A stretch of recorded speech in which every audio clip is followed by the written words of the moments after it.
the Triangle's #1 source for news. This is WRAL, coverage you can count on. Yesterday, one of the darkest days in the history of our nation. We watched in horror as mobs stormed the United States Capitol.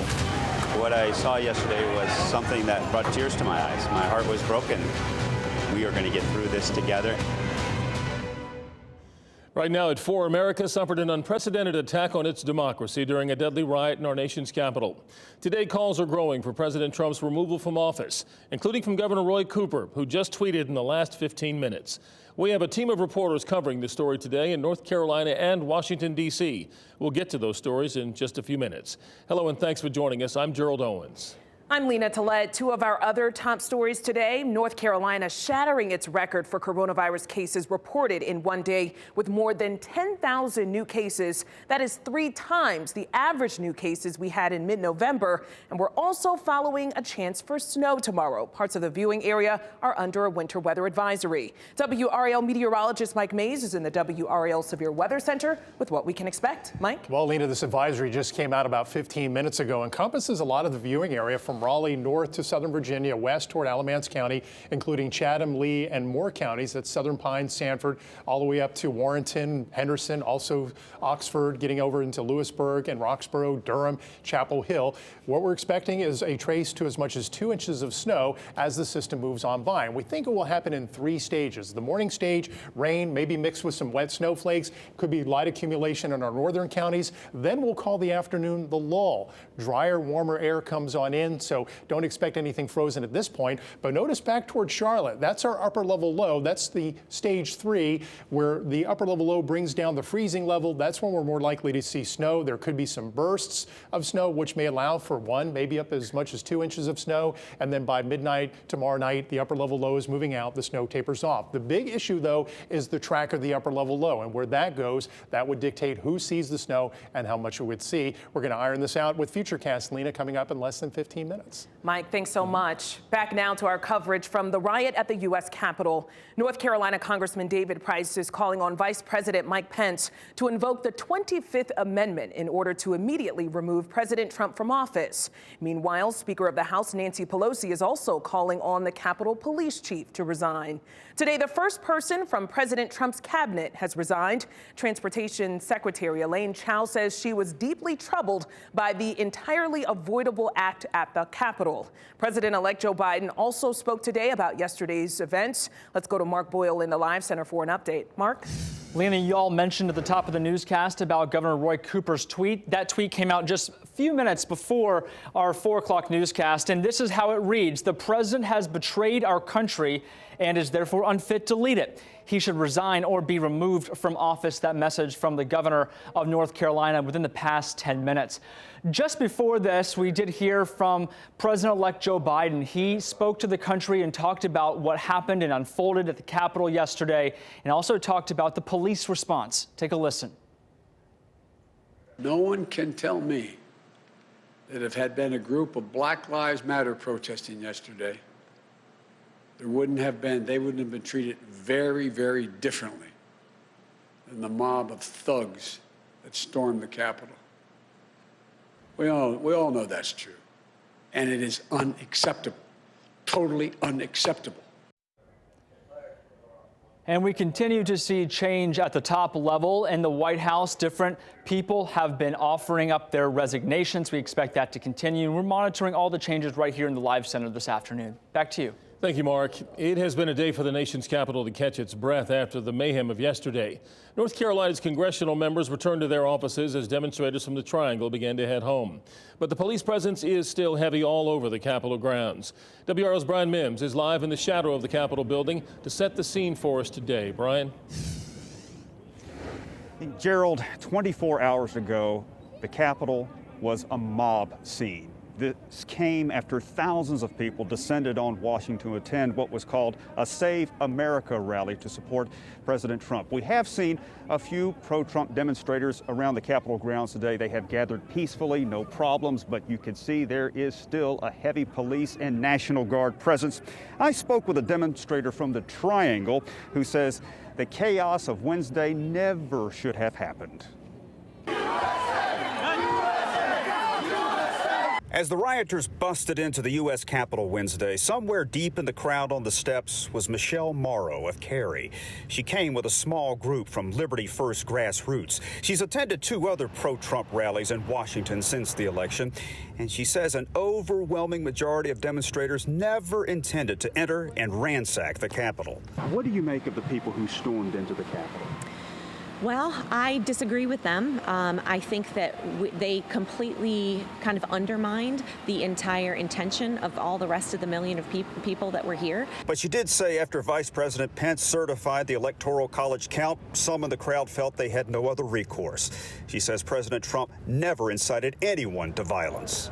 Absolutely not. No, absolutely not. And President Trump never told us to do any such thing. North Carolina Representative David Price, a Democrat, couldn't disagree more.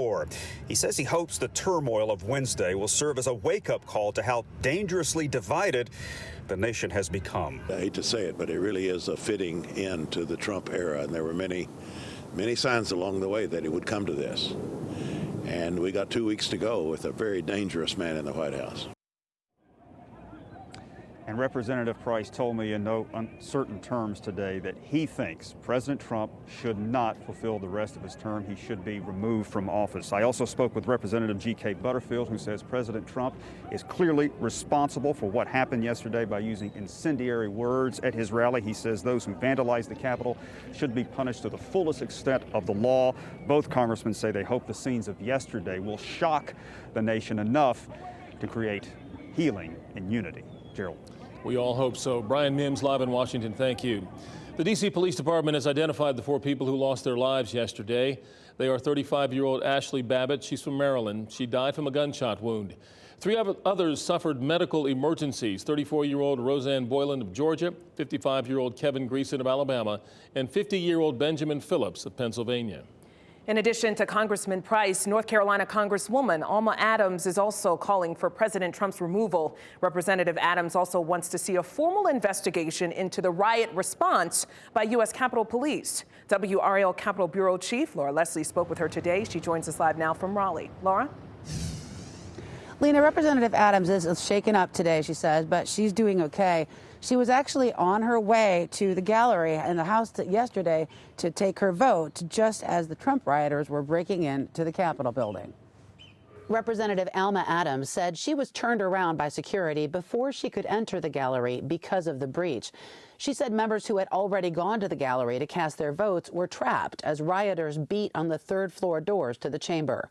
Adams says the trapped members were told by security to get down on the floor of the gallery and to take off the pins they wear as members of Congress. So if the rioters were able to get in, they would be harder to identify and target. When people are enraged, as some of these folk appeared to be, I thought that was probably a good call. Take your pin. You don't want people to identify you as, you're a member of Congress. You're the one that's, It's unclear what the goal was for some of the rioters, but photographers captured some chilling hints.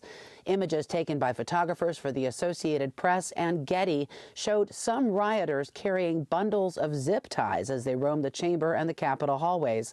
Another image clearly showed a noose and a scaffold erected on the west side of the building. Adams says she doesn't understand why so many of the rioters were simply allowed to walk out of the Capitol building yesterday. A Metro D.C. police report they did arrest more than 700 people yesterday during the course of the afternoon and the evening. 7 of those people arrested by the Metro D.C. police were from North Carolina, including 3 who were apparently among those who entered the Capitol, judging by the charges that they're facing. Back to you, David. Seeing those members of Congress crouched beneath seats, it just takes your breath away. Laura Leslie live in Raleigh. Amazing. Yeah, thanks so much. Well, Facebook has banned President Trump from posting for the rest of his term in office. CEO Mark Zuckerberg said the ban will continue for at least 2 weeks and possibly indefinitely. Zuckerberg said the risks of allowing the president to use Facebook during this period are just too great. The decision comes after intense pressure from prominent figures to ban the president following inflammatory rhetoric. Twitter and Snapchat also blocked the president's accounts. Our coverage on the Capitol riot will continue across the next few hours, and coming up at 4:30, we'll discuss security concerns after yesterday's events. North Carolina is seeing the effects of holiday gatherings with another surge in cases and record-breaking numbers. This is staggering. 10,398 cases reported today, by far the highest day so far. We also saw the highest numbers we've seen so far in terms of hospitalizations at nearly 4,000. Now, those trends are being felt in hospitals around the state. On top of that, concerns that a new peak is still on the way. WRAL's Adam Owens spoke with hospital leaders about what this looks like in their halls, and he joins us live from Raleigh. Adam? Yeah, Gerald, it really gets your attention, those figures, doesn't it? I've spoken to the leaders of the major hospital systems in our area, and they all confirm they are seeing increased patient numbers. Those numbers and those graphs we show you day by day, they play out in real time in buildings like the one behind me. If this trend continues, I think it's going to place an incredible pressure on the hospitals in the entire state to care for the COVID population. Dr. Joseph Rogers is the chief medical officer at Duke. Our numbers, compared to where we were about 2 weeks ago across the Duke health system, we've gone up by about 60 inpatients a day. At the moment, Dr. Rogers says they are managing the increase and have plans if it gets worse. But increasing COVID cases are particularly tough on smaller hospitals. We are at maximum capacity here at UNC Health Southeastern. WRAL's Gilbert Bays talked with Jason Cox, vice president of the hospital in Lumberton. They too are managing, but there are concerns of a new surge on the way. They are encouraging people who do not have serious emergencies to consider urgent cares or primary care doctors. Strongly encouraging people, if it's not a medical emergency, seek out those other resources. And again, while these hospitals say if the numbers increase, they will be able to handle things, that will also mean, Gerald, that they will have to move resources around. They, of course, say all of us can help them out by continuing to take safety precaution measures against the virus. Back to you. There is no more curve, Adam. It is a straight line going straight up. Thank you. A former Vance County resource officer in court accused of child abuse for an attack on a student. So granted, I asked one question: why did this man put his hand on me, and why did he try to kill me? That's the words my grandson said to me on Tuesday. Still ahead, how it happened and how that boy's family is responding. And Durham Public Schools decides whether students should go back to in-person learning. What's expected from this discussion? Ahead at 4:30.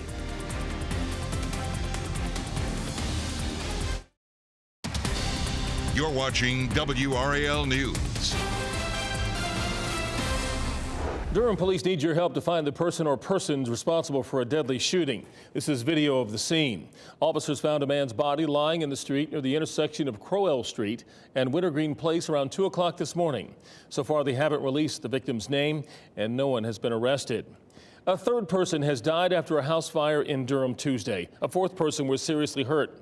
It happened here at a home on Hilltop Drive early in the morning. Officials say it was caused by combustible materials kept too close to a space heater. The names of the victims have not been released. A school resource officer is going to jail because of this video. This video went viral 2 years ago. The man pleaded guilty today to assaulting a middle school student in Vance County, an assault caught on the school's security camera. WRAL's Amanda Lamb was in court. She shares what happened. Today here in a Vance County courtroom, Warren Durham's attorney says his client suffers from PTSD from his time in the military in the Middle East.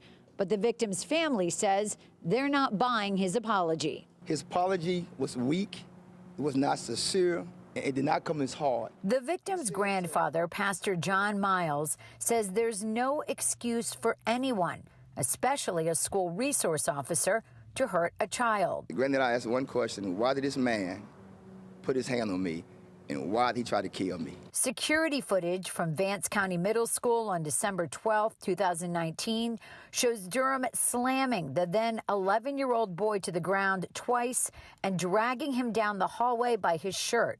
In court, Durham's attorney says due to his PTSD, he didn't remember anything about the incident. You know, as the video shows, I mean, this was a horrific act.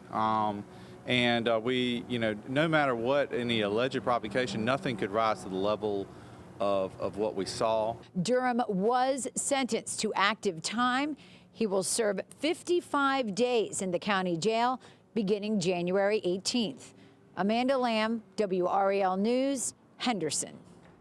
And after his release from jail, Durham will be on probation for 18 months. His law enforcement license is suspended for the duration of his sentence. The Durham Rescue Mission is preparing for winter weather. The mission is sending out teams to search for people who are homeless sleeping outside this weekend because they may not be aware of the possibility for freezing rain and snow in the forecast. The mission will provide them with shelter as part of Operation Rescue Warm Shelter.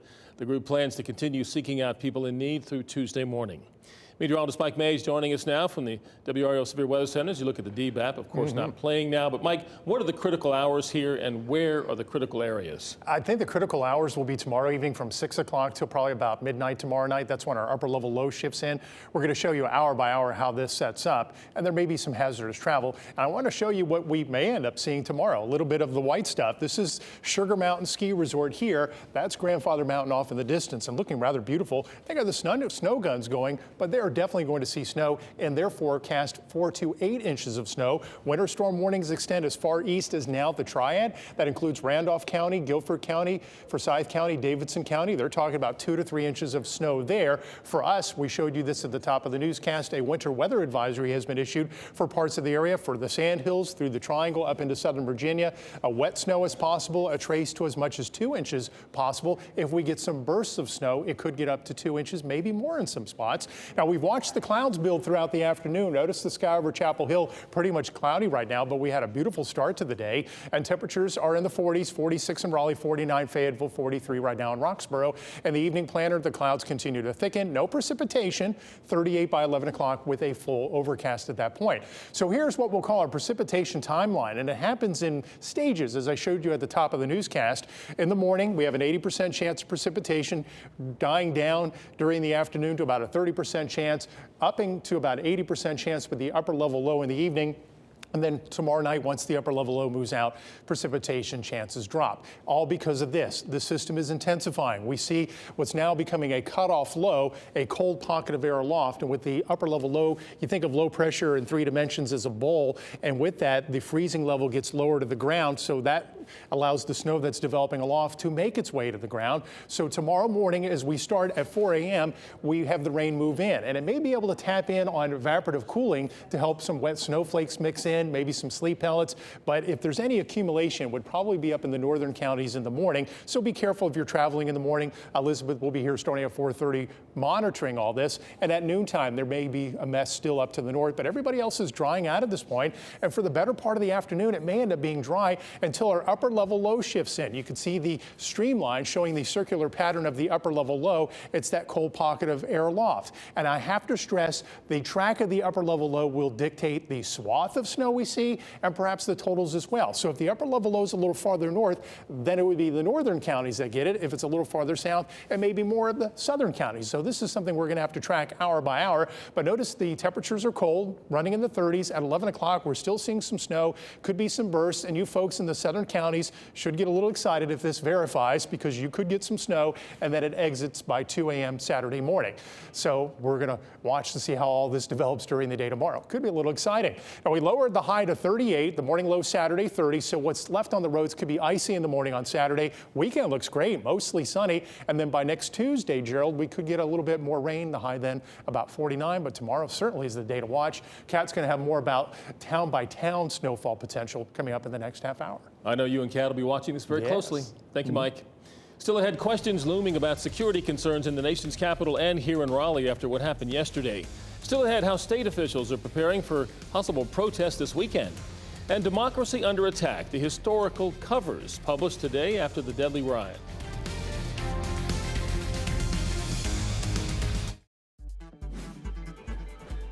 This What's Trending report, sponsored by Rug & Home.